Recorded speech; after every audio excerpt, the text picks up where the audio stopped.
우리의 심령에 하나님의 사랑이 가득하게 하옵소서. 우리의 심령에 하나님의 생명이 가득하게 하옵소서. 예수님의 이름으로 기도합니다. 아멘. 우리 옆에 분하고 인사하십시다. 안녕하세요. 반갑습니다. 환영합니다. 감사합니다. 하나님이 모든 것에 생명을 주셨지요. 모든 생물에 생명을 주셨습니다. 가만히 보면 생명이 참 신비롭습니다.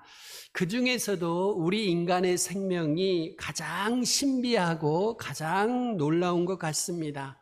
임신의 과정, 출산의 과정, 성장의 과정, 이 모든 과정을 가만히 보면요, 참 신비하고 놀랍습니다. 그런데 우리 인간의 생명보다 더 신비하고 더 놀라운 생명이 있는데요, 바로 하나님의 생명입니다. 하나님의 생명은 영원한 생명입니다. 우리 인간이 가지고 있는 육신의 생명은 한계가 있지요. 길어야 몇십 년, 100년 이 정도 됩니다. 하지만 하나님의 생명은 영원한 생명입니다. 이 생명을 얻게 되면요, 놀라운 일이 생겨요. 말씀드린 대로 영원한 일이 생깁니다. 이 생명은요, 세상에서 얻을 수가 없어요. 부모에게서도 얻을 수 없고요. 예수님을 만나야 얻을 수 있습니다. 예수님이 이 땅에 오신 이유가 생명을 주시기 위해서라고 오늘 본문 말씀하시죠. 도둑이 오는 것은 도적질하고 죽이고 멸망시키려는 것뿐이요, 내가 온 것은 양으로 생명을 얻게 하고 더 풍성히 얻게 하려는 것이라. 우리 예수님은 죄 문제를 해결하실 뿐만 아니라 생명을 주시기 위해서 우리에게 오셨어요. 육신의 생명을 말하는 것 아니고요, 영원한 생명입니다. 이 영원한 생명을 우리에게 주셨지요. 매일은혜 교회 성도들이 모두 다 영생, 영원한 생명을 얻을 수 있으시기를 축원합니다. 그렇다면 하나님의 생명은요, 누가 소유하고 어떻게 얻을 수 있을까요? 이 하나님의 생명이 우리 안에서 어떻게 약동할 수 있을까요? 하나님의 생명을 어떻게 더 풍성히 얻을 수 있을까요? 예수님 안에 하나님의 영원한 생명이 있습니다. 예수님이 생명을 주시기 위해서 이 땅에 오셨어요. 예수님이 우리에게 주기 원하시는 생명은 하나님의 생명입니다. 앞에서 다시 언급해 드렸습니다. 육신의 생명이 아니고 하나님의 생명을 주기 원하시지요. 이 하나님의 생명, 영원한 생명은요, 육신의 생명과는 질이 다릅니다. 차원이 다르고요, 원천이 다릅니다. 하나님이 먼저 이 생명을 예수님께 주셨습니다. 예수님이 우리에게 생명을 주실 수 있는 것은 하나님 아버지께서 아들이신 예수님께 생명을 먼저 주셨기 때문이지요. 요한복음 5장 26절은 이렇게 말씀합니다. 아버지께서 자기 속에 생명이 있음 같이 아들에게도 생명을 주어 그 속에 있게 하셨고, 이 말씀을 보니까요, 아버지께서 아들에게 생명을 주셔서 그 속에 생명이 있다고 하지요. 하나님의 생명, 영원한 생명입니다. 우리가 하나님의 생명을 얻기 원하신다면 하나님의 생명을 소유하신 분께 가야 하지 않겠습니까요? 그분이 바로 누구라고요? 예수님이십니다. 예수님은 하나님의 아들이신데 하나님의 아들이신 예수님 안에 생명이 있다고 말씀하셔요. 요한일서 5장 11절 읽어드립니다. 또 증거는 이것이니 하나님이 우리에게 영생을 주신 것과 이 생명이 그의 아들 안에 있는 그것이니라. 하나님이 우리에게 주기를 원하시는 생명이 하나님의 아들이신 예수님 안에 있는 겁니다. 그래서요, 예수님을 모신 사람 안에는 생명이 있어요. 예수님을 영접한 사람은요, 생명도 함께 가지고 있는 거죠. 요한일서 5장 12절 이렇게 말씀합니다. 아들이 있는 자에게는 생명이 있고 아들이 없는 자에게는 생명이 없느니라. 이건 육신의 생명을 이야기하는 게 아닙니다. 영원한 생명을 이야기하는 거예요. 우리는 머지않아, 제가 100% 예언합니다. 우리는 머지않아 다 죽습니다. 이걸 피할 사람은 아무도 없어요. 지금 예수님이 우리에게 주시려고 하는 거는요, 이 세상에서 1년, 2년 아둥바둥 더 살게 해주시겠다고 약속하시는 게 아니에요. 예수님이 있는 사람에게는, 영원한 생명이 있고, 이 예수님이 없는 자에게는 생명이 없다는 것입니다. 그러니 이 영생을 가진 사람들은 얼마나 복된 사람들인지 모릅니다. 예수님 안에 하나님이 주신 생명이 있어요. 예수님이 생명의 주인이십니다. 생명을 소유하고 계시고 생명을 나누어 주고 계셔요. 생명을 주시기 위해서 죽은 영혼을 살리시지요. 예수께서 가라사대 내가 곧 길이요 진리요 생명이니 나로 말미암지 않고는 아버지께로 올 자가 없느니라. 생명이 예수님 안에 있습니다. 하나님이 주신 생명이지요. 두 번째, 앞에서도 언급했습니다마는 예수님 안에 있는 생명은 하나님의 생명입니다. 하나님이 예수님께 주신 생명, 예수님이 우리에게 주시려고 하는 생명은 육신의 생명이 아니고요, 하나님의 생명이죠. 그 본질이 차원이 다릅니다. 하나님의 생명은 영원한 생명입니다. 그래서 영생이라고 해요. 영생, 영원한 생명이지요. 영원한 생명은요, 시간상 영원합니다. 성질상 변함이 없고 변질이 없습니다. 여러분, 하나님이 우리에게 주시려고 하는 생명, 예수님께 주셔서 예수님이 우리에게 주시려고 하는 생명은 영생이고 영원한 생명인데, 이 생명은요, 영원합니다. 변하지 않습니다. 변질되지 않습니다. 그래서 하나님의 생명을 받을 때 우리는 비로소 영원히 살 수 있게 됩니다. 하나님의 생명을 받는 순간 우리는 하나님의 생명의 씨앗을 받게 되겠지요. 그때부터 그 씨앗이, 그 생명이 우리 안에서 용솟음 치면서 약동하기 시작하는 겁니다요. 하나님의 생명을 받는 순간 우리 안에요, 새로운 본질이 만들어져요. 새로운 본질이 만들어집니다. 생명이, 하나님의 생명이 우리 안에 들어오면요, 우리 안에 새로운 성향이 만들어져요. 새로운 성품이 형성되고요, 새로운 경험을 그때부터 하게 되고요, 새로운 느낌을 갖게 됩니다요. 그 느낌은 평안이요 소망이요 사랑입니다. 밝음이요 맑음입니다. 우리 인간은 죄인이지요. 육신의 생명 안에 우리 모두 다 아담과 하와의 유전자가 담겨 있습니다. 그래서 육신의 생명 안에는 죄의 성향이 있고 결국 거기서 나오는 것은 죄입니다. 죄의 성향은 불안, 두려움, 초조, 불만, 원망이지요. 죄의 성향이, 이런 죄의 성향이 죄악된 성품을 만들게 되고 미움과 투기와 질투와 절망을 뼈저리게 경험하게 됩니다. 이것들이 우리 속에서 막 발동하잖아요. 우리 안에서 미움이 발동하고 투기가 발동하고 질투가 발동하고 절망이 발동하면 우리는 그때부터 너무 자연스럽게 죄를 짓게 됩니다. 그래서 저와 여러분이 사모할 것은 하나님의 생명인 줄로 믿습니다. 왜요? 그래야 우리가 살 수 있고 변할 수 있으니까요. 하나님의 생명이 우리 안에 들어올 때 우리 인생이 변화됩니다. 새로운 생명의 세계로 들어가는 거예요. 새로운 세계, 새로운 성품, 새로운 느낌을 갖게 되고 그때부터요, 우리 안에 새로운 소망들이 생깁니다. 우리가 하나님의 성품을 닮아갑니다. 영원한 세상을 사모하며 천국을 사모하게 돼 있어요. 이 모든 사건이 언제 일어나냐? 우리가 하나님의 생명을 받을 때 일어나지요. 세 번째입니다. 하나님의 생명은 창조와 부활의 생명입니다. 하나님의 생명에는요, 놀라운 능력이 있는데 크게 두 가지로 말씀드릴 수 있어요. 창조와 부활입니다. 하나님의 생명은 모든 것을 창조하고 모든 것을 부활시킵니다. 창조, 무에서 유를 만들지요. 없는 것에서 새로운 것을 창조합니다. 부활, 죽은 사람을 살려내지요. 회복시킵니다. 여러분, 예수님을 믿으면 예수님과 함께 우리가 새롭게 창조되고 부활하는 줄로 믿습니다. 창조, 우리가요, 예수님을 믿으면 새로운 피조물이 되는 겁니다. 부활, 새로운 피조물로 우리가 다시 살아나는 겁니다. 더 이상 환경의 지배, 운명의 지배를 받지 않아요. 예수 믿지 않는 사람은요, 평생 사주팔자 관상에 끌려다니며 살지요?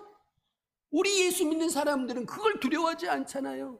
이사 갈 때 택일할 필요가 없어요. 결혼시킬 때 날 잡을 필요가 없어요. 뭐 요즘은 잡을 수도 없습니다만은 예식장이 정해주니까. 그런 거 우리 구애 안 받잖아요. 왜요? 예수님을 믿으니까요. 예수님 안에 새로운 생명을 살고 있으니까 그렇습니다. 환경과 운명에 그저 신경 쓰지 않습니다. 주님의 인도하심대로 살아갑니다. 왜 그렇게 할 수 있다고요? 하나님의 생명이 우리 안에 들어오고 그 생명이 우리를 새롭게 창조하고 새롭게 회복시키기 때문이지요. 고린도후서 5장 17절 그런즉 누구든지 그리스도 예수 안에 있으면 새로운 피조물이라 이전 것은 지나갔으니 보라 새 것이 되었도다. 부활과 창조지요. 하나님의 생명이 하시는 일입니다. 예수님이 부활과 관련해서 이런 말씀을 하신 적이 있습니다. 나는 부활이요 생명이니 나를 믿는 자는 죽어도 살겠고 무릇 살아서 나를 믿는 자는 영원히 죽지 아니하리니 이것을 네가 믿느냐라고 예수님이 말씀하셨어요.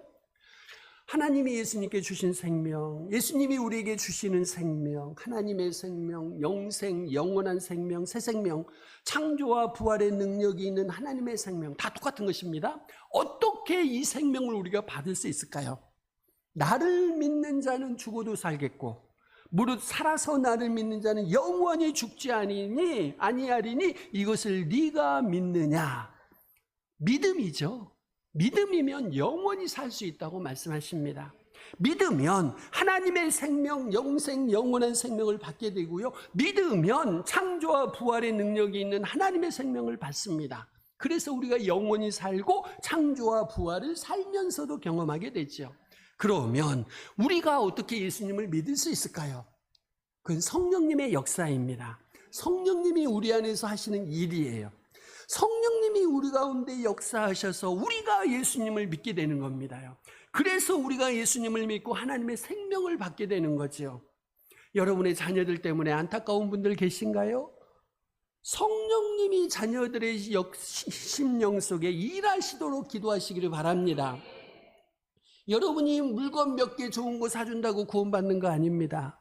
며칠 맛있는 거 해준다고 걔들이 구원받는 거 아닙니다요. 성령님이 역사하셔야 됩니다.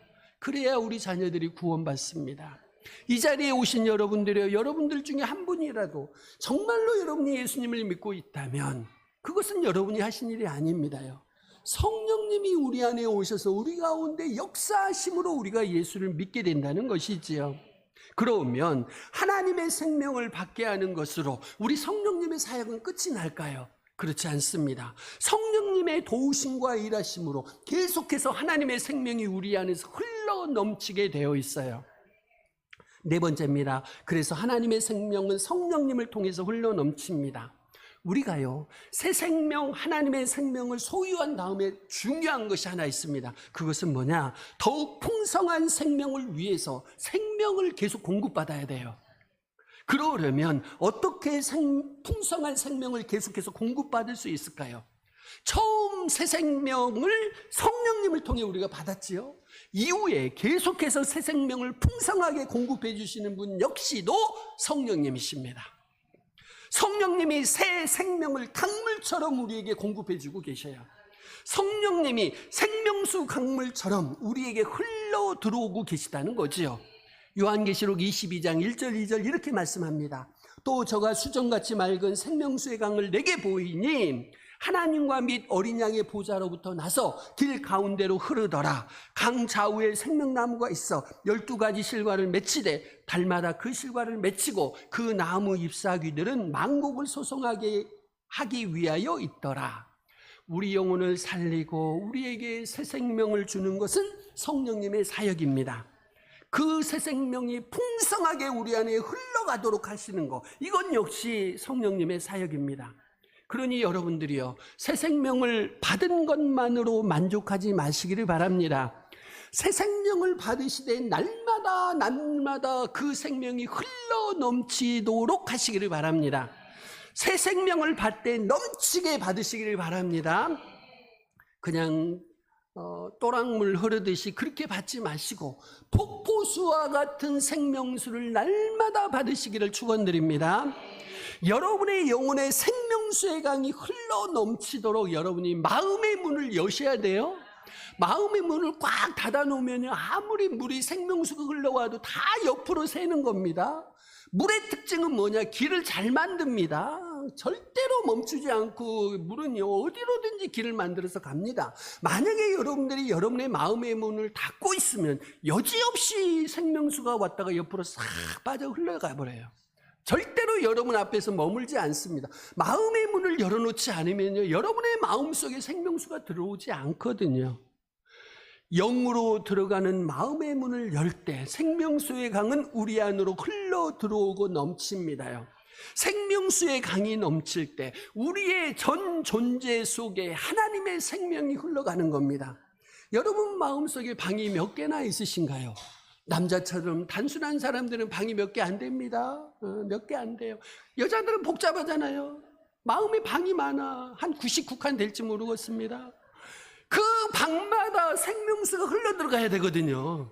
근데 여러분요 물이 적게 들어오면 그 끝까지 못 가. 남자들은 방이 몇 개 안 된게요. 제 생각입니다. 성경에는 없고. 방이 몇 개 안 되니까 생명수 들어오면 금방 싹싹 잘 들어가요. 근데 여자들은 방이 많잖아요. 인정하시죠? 여자들은 마음이 복잡하고 마음에 방이 많아요. 그러다 보니까 생명수가 풍성하게 들어와야 돼. 풍성하게 들어와야지 저 99번째 방까지 강에 물이 들어가거든요. 근데 물이 한 10칸만 가다 말아버리면 그 나머지 방에는 그냥 생명수가 안 가고 다 말라 비틀어 죽고 거기서 미움, 질투, 시기, 다툼 엄청나게 일어나지 않습니까요? 생명수의 강이 넘칠 때 우리의 전 존재 속에 하나님의 생명이 흘러 넘칩니다. 하나님의 성품과 하나님의 지혜가 넘치지요. 5번째입니다. 하나님의 생명을 받을 때 생명의 성령의 법 안으로 우리가 들어갑니다. 예수님을 통해서 새 생명을 받지 못한 사람들 많지요? 이 시대에 많습니다. 그들은요 성경에 의하면 죄와 사망의 법 아래 살고 있어요. 그러니까요 그들은 죄의 노예로 살고 있는 겁니다. 사망을 두려워하면서 사망의 종노릇하며 살지요. 이것이 죄와 사망의 법 아래 사는 사람들의 모습입니다. 하지만 예수님을 믿고 새 생명을 받은 사람들은요 새로운 법 안으로 들어갑니다. 그 법은 생명의 성령의 법입니다요. 이는 그리스도 예수 안에 있는 생명의 성령의 법이 죄와 사망의 법에서 너를 해방하였음이라 말씀합니다. 여러분 하나님의 생명을 받기 전까지 우리는요 육의 생각의 지배를 받습니다. 그러니까 늘 사망을 두려워해요. 평안이 없고 두려움이 있습니다. 예수 잘 믿는 분들은요 돌아가실 때 편안하니 주무시듯이 가셔요. 그런데요 예수를 안 믿는 분들은 죽음의 순간이 오면 너무 고통스럽습니다. 영원히 죽을 걸 아는 거죠. 그때쯤이면요. 예수님을 믿는 사람들, 잘 믿는 분들은요 나는 영원한 생명의 세계로 들어가는구나. 그러니 마음이 얼마나 평안하니 좋겠습니까요. 오히려 이 세상에서 고생하는 것보다 100번 낫거든요. 이 확신이 없으면요 늘 죽음이 무서운 겁니다. 두렵고요. 여러분 우리는 생명의 성령의 법 아래 사시기를 축원드립니다. 예수님을 통해서 새 생명을 받게 되면 영의 생각이 우리 안에 들어오는 겁니다. 그때 풍성한 생명과 깊은 평안을 경험하게 돼요. 생명의 성령의 법에 들어가면 기쁨을 누리게 되고요 평안을 누리게 됩니다. 육신의 생각은 사망이요 영의 생각은 생명과 평안이니라. 물론 우리가요 하나님의 생명을 받은 후에도 죄를 범할 수 있어요. 왜 그럴까요? 우리가 육신의 몸을 입고 있기 때문입니다. 여전히 우리 안에 육신의 생명이 남아있잖아요. 그리고 그 안에 아담의 원죄가 자리 잡고 있어서 죄를 완전히 피할 수는 없습니다. 그러나 동시에 우리 안에 아담의 원죄가 있으며 육신의 생명이 있을 뿐만 아니라 우리 안에 우리가 예수님을 영접하는 순간에 말씀드린 대로 하나님의 생명이 우리 안에 들어오고요 성령님이 우리 안에 역사하셔요. 새 생명 가운데 성령님이 강력하게 역사하시는 겁니다요. 예수님을 처음 믿을 때는 이 둘이 엄청나게 싸우죠. 그런데 신앙이 좋아진다는 것은 뭐냐? 하나님의 생명이요 하나님의 은혜가 우리의 죄악된 본성과 자아를 충분히 압도하고도 남는다는 것입니다요. 우리가 예수님을 영접하는 순간 하나님의 생명이 우리 안에 들어오고 성령이 새 생명 가운데 우리 안에 강력하게 역사하십니다. 그때부터 신앙의 맛을 우리가 보기 시작하는데요, 생명이요 평안이요 기쁨입니다. 빛을 경험하게 되고 거룩을 경험하게 되지요. 생명의 성령의 법 안에서 세상이 줄 수 없는 것들을 우리는 이 세상에서 맛보게 됩니다. 세상에서 누릴 수 없는 진정한 행복, 참된 기쁨을 맛보게 되는 거죠. 마지막입니다. 하나님의 생명은 우리에게 생기를 부어주십니다. 여러분 생각해 보십시오. 생명이 부족하면 모든 것이 말라요. 모든 것이 시들어요. 하나님의 생명을 받은 후에도 우리가 생명이 약해지는 경우들을 많이 경험하게 됩니다. 왜 그럴까요? 하나님의 생명과 교류가 활발하지 않기 때문입니다요. 요한복음 말씀에 의하면 가지가 포도나무에 연합해 있으면 나무로부터 생명을 풍성하게 공급받지요. 가지가 연합해 있으면. 하지만 가지가 포도나무에서 떨어져 나가면 어떻게 돼요? 그 가지는 말라버리고 죽고 맙니다요. 말씀드린 대로 하나님의 생명을 받은 사람은 영원히 살지요. 그럼에도 불구하고 우리가 기억해야 할 사실이 있습니다. 우리가 하나님의 생명을 받았다 할지라도 하나님과 떨어져 있을 때 어떨까요? 그 생명의 풍성함을 누릴 수 없어요. 겨우 숨만 깔딱깔딱 사는 정도로 신앙생활을 하게 되죠. 풍성한 생명을 경험하지 못하면 그냥 생명이나 유지하는 정도로 신앙생활을 하게 돼요. 이 무슨 재미가 있겠습니까요? 하나님과 멀어져 있을 때는요, 생명의 풍성함을 누릴 수가 없습니다. 그래서 저와 여러분이 항상 하나님을 예배하셔야 합니다.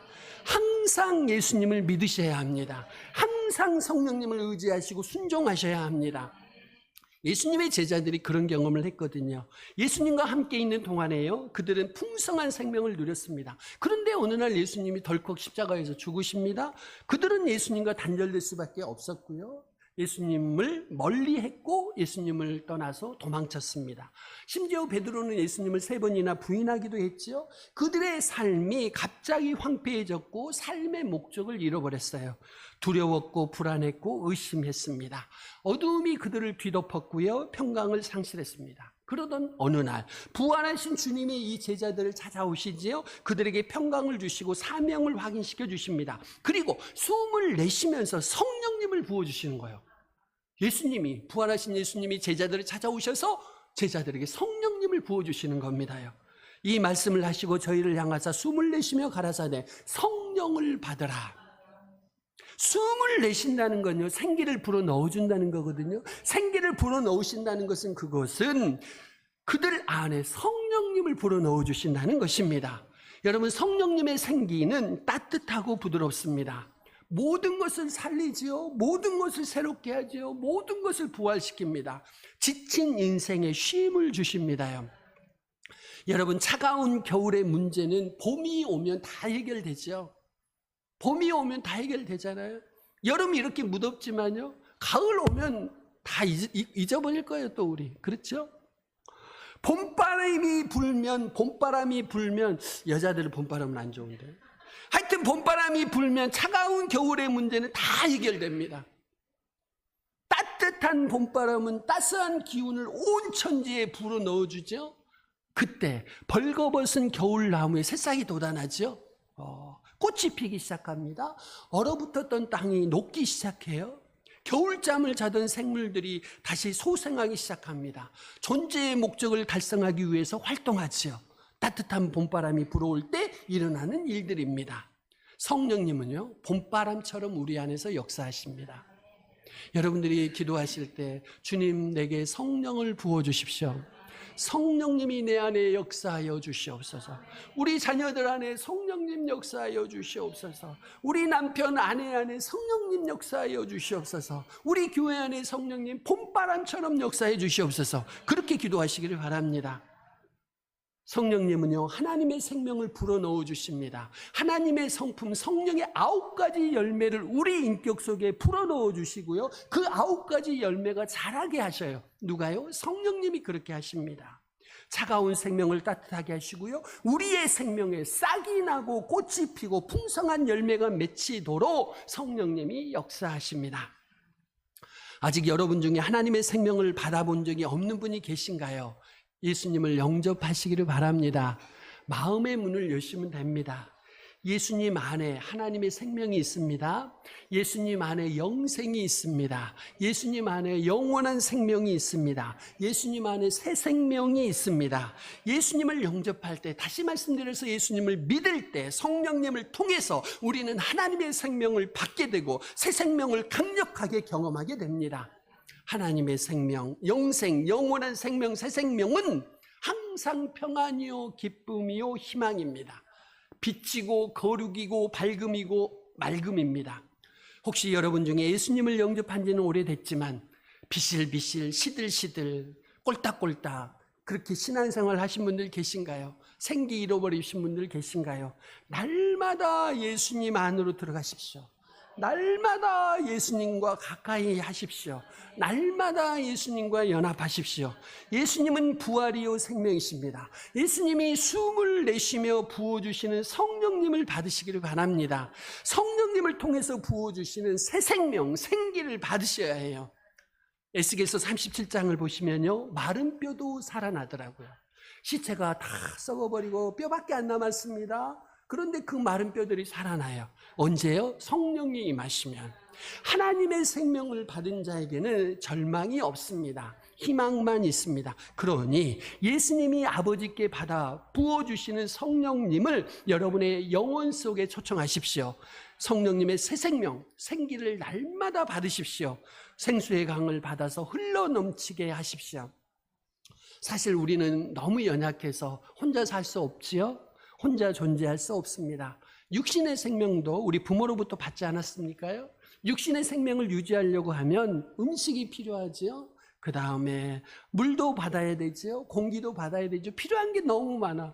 우리가 사는데 너무 필요한 게 많더라고요. 여러분 집에 한번 가서 보십시오. 우리가 사는데 이렇게 많은 것들이 필요해.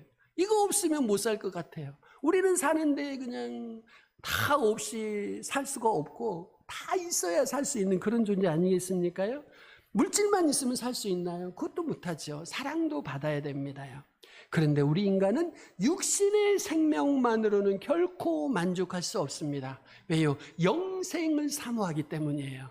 하나님의 생명이 우리에게 반드시 필요합니다. 우리의 생명은, 영원한 생명은, 하나님의 생명은 생명의 원천이 되시는 예수님께 나아가서, 하나님께 나아가서 예수님 안에 있는 생명을 여러분이 받으셔야 됩니다. 성령님을 통해서 하나님의 생명을 여러분이 성령님을 통해서 받으시고 풍성하게 누리며 사시기를 주의 이름으로 축원드립니다. 우리 이 시간 같이 기도하십시다.